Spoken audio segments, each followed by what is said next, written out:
Now to Hurricane Patricia, or what's left of it. 24 hours ago, it was the most powerful hurricane ever recorded in this hemisphere, one that seemed to come out of nowhere. It made landfall in Mexico last night with 165-mile-per-hour winds.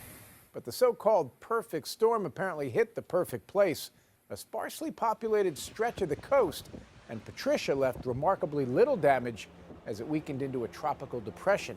Now let's bring in Eric Fisher, chief meteorologist of our Boston station, WBZ. Eric, what does this historic hurricane tell us about the difficulties of the storm prediction business?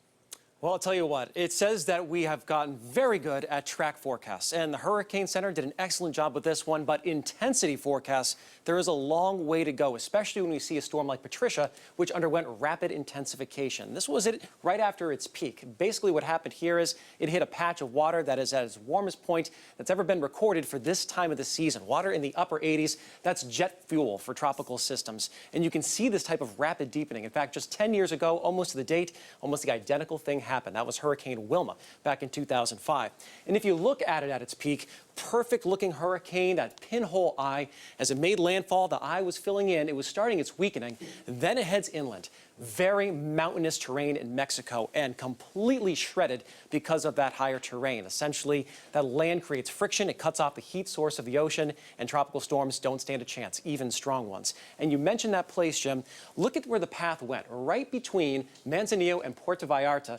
Think about it this way. If a hurricane hit Houston, it'd look a lot different than if a hurricane hit the rural spots of the Texas coastline. And so that perception isn't always exactly accurate considering the strength of the storm. Okay, now speaking of Texas, we've just seen those harrowing pictures coming out of Texas with the flooding. Now the remnants of Patricia are going to hit Texas. What do we expect to see there?